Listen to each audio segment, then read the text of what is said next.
Hey guys, it's Miss Forbes here, aka the Social Studies Scholar, and today I'm so excited to talk to you guys about my experience at my very first pop-up shop for my brand, the Scholar Shop. Okay, so the Scholar Shop is basically, my shop. It's an Etsy shop where you can buy t-shirts that are history inspired. So history inspired apparel.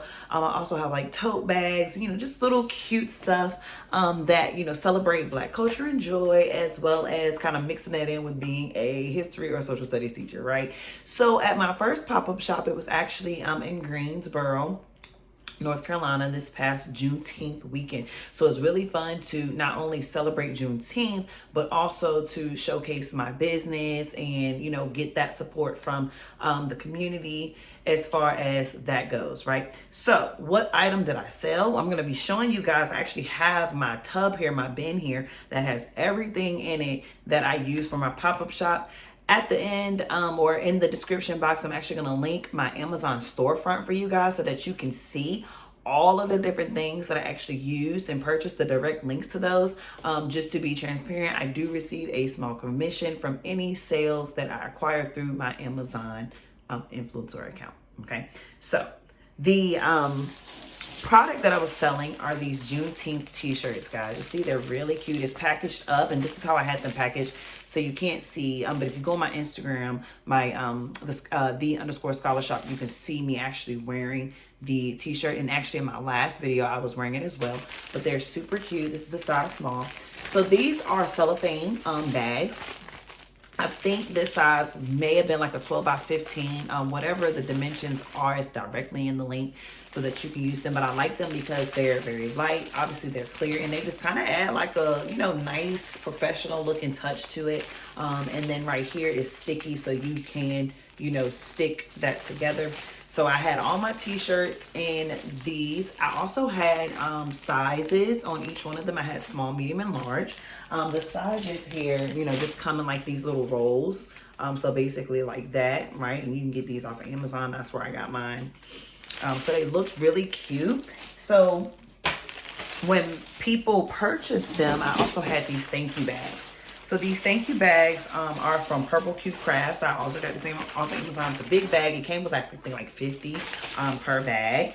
And they look just like this. Okay, so I was able to, fit my t-shirts in here. I could fit multiple. So I do wish I would have gotten a little bit bigger of a size, just so that I wouldn't be, fumbling around. But everything still fit in there. If somebody bought 2 t-shirts, it fit in there without an issue.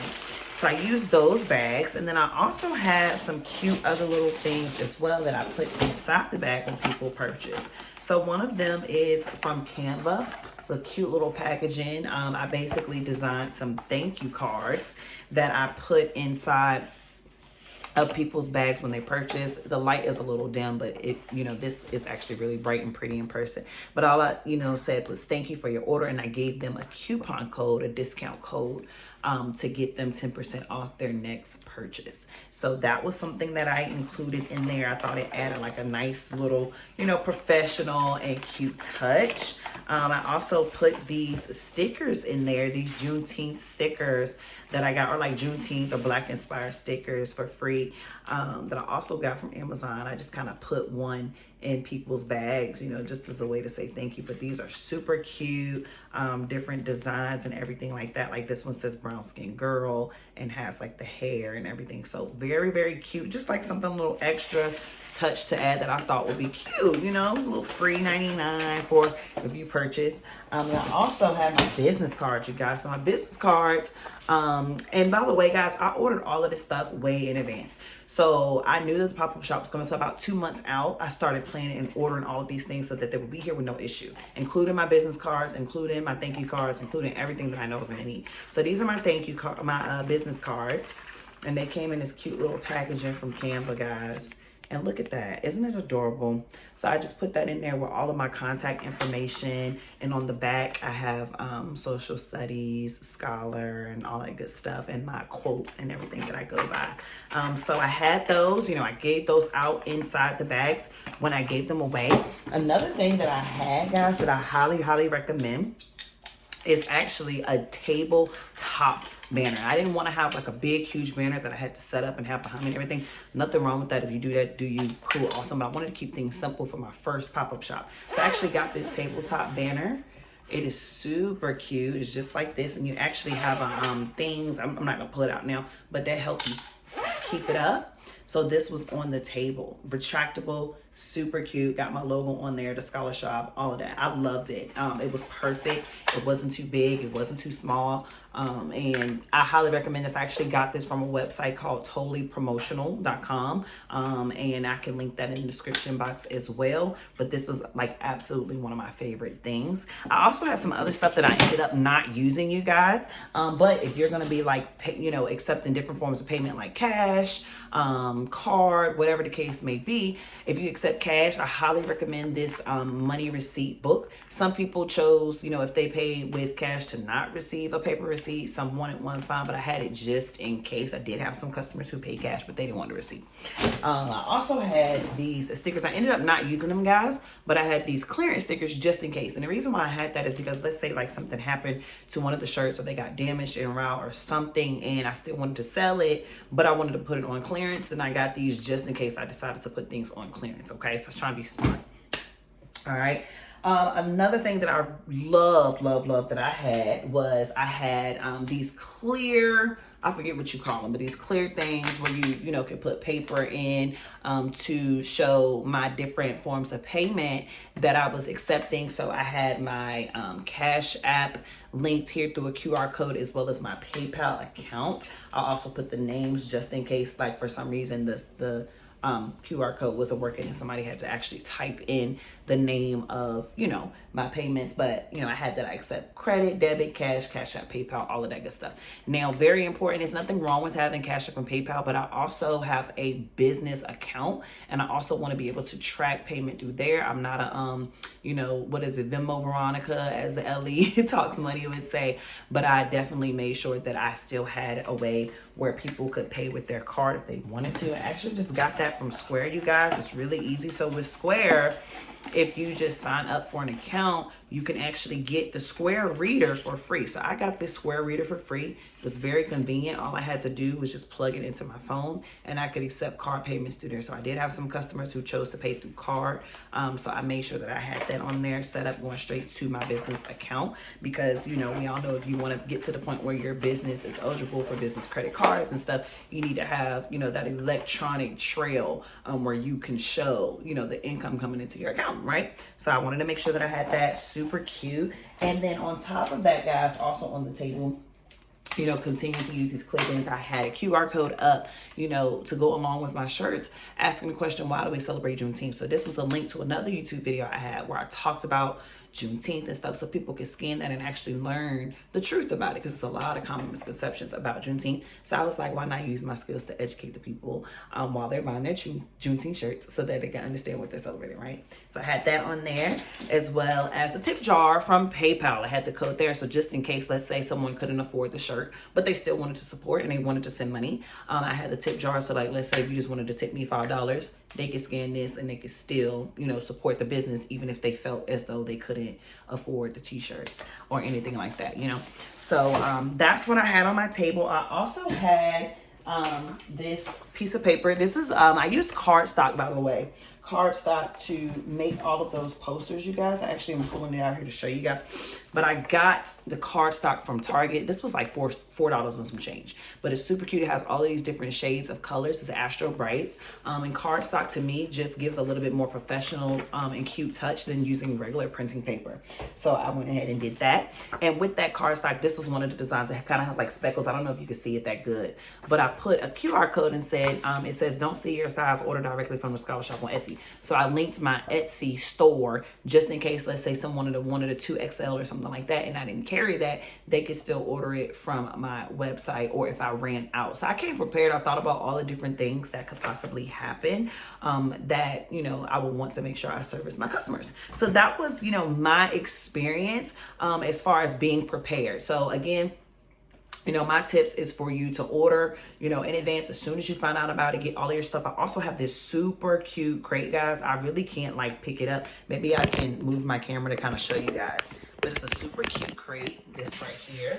And it rolls, and it has, me being able to put everything in it so that I could just carry it with me, throughout my setup. And it was really, really convenient. I loved it. The wheels roll all kind of ways. I also had this tablecloth, right, for a 6-foot table. The vendor actually had provided us with tables and provided us with chairs. But if that's not something, let's say you're going to a pop-up shop and that's not going to be provided, then obviously you're going to have your own table and chairs. I recommend a 6-foot table.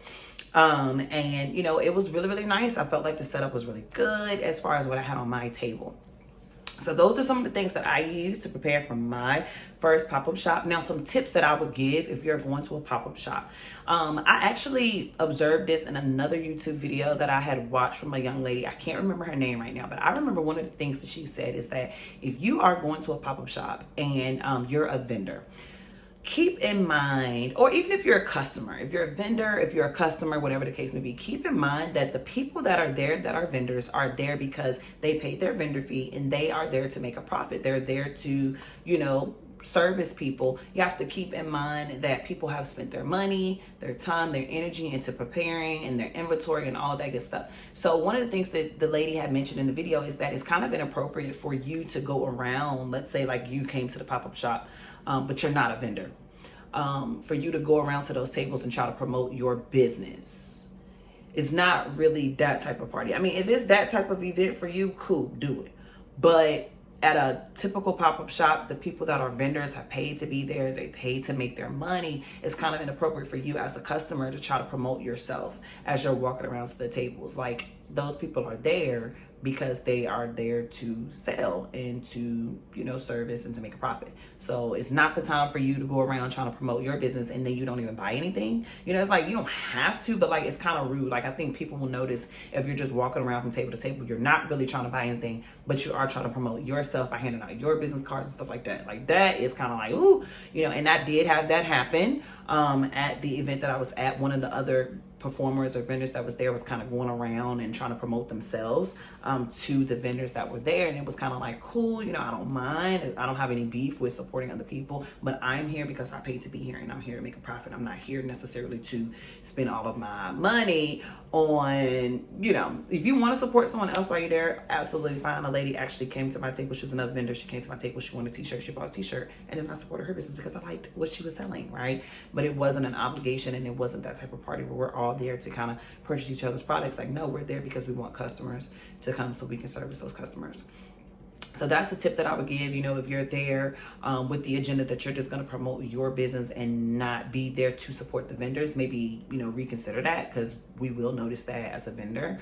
And, just keep that in mind, that these people have paid to be there, and they're there to, promote their business, make a profit, et cetera, et cetera. So if you want to promote your business and you want to make a profit and stuff, then pay your vendor fee and get your own table set up. Okay. So that's just one of the things. And then I'll also say, stay positive. If you go to a pop-up shop and let's say you don't do as well as you want to do, you don't make the sales that you want to make, stay encouraged. Just try again, find another pop-up shop, or make a sale, make sales discounts online on your social media or whatever the case may be. But that was my first one. So it was kind of like, okay, just really seeing what it was all about. Now I'm excited to continue to do different pop-up shops. I'm actually going to be at another one in DC in a few weeks. And so, if you're thinking about doing a pop-up shop, or you're trying to prepare, hopefully this was helpful. Hopefully you can use some of the things that I had, or some of the different ideas. My top fave recommendation from this video, you guys, is the rolling cart. The rolling cart is absolutely phenomenal. Phenomenal. Wow. Phenomenal. And I'm actually, like I said, gonna link my Amazon storefront down below so that you guys can get this, because you need this. Okay, it was everything fit in there. I didn't have no problems. It rolled, did what it had to do, boom boom boom pow. Okay, So that's really it, you guys. I hope that this helped you. If you're preparing for a pop-up shop, my experience was great. Look, I even have my little son out there being a salesman. You know, it could be a fun event. It could be something to kind of get your brand out there. But let me know how your pop-up shop goes. Let me know what your experience has been. What are some things that you guys use when you go to a pop-up shop in the comments. But I hope you guys have an awesome day. I hope y'all had an awesome Juneteenth weekend. Thank you for watching. Peace out.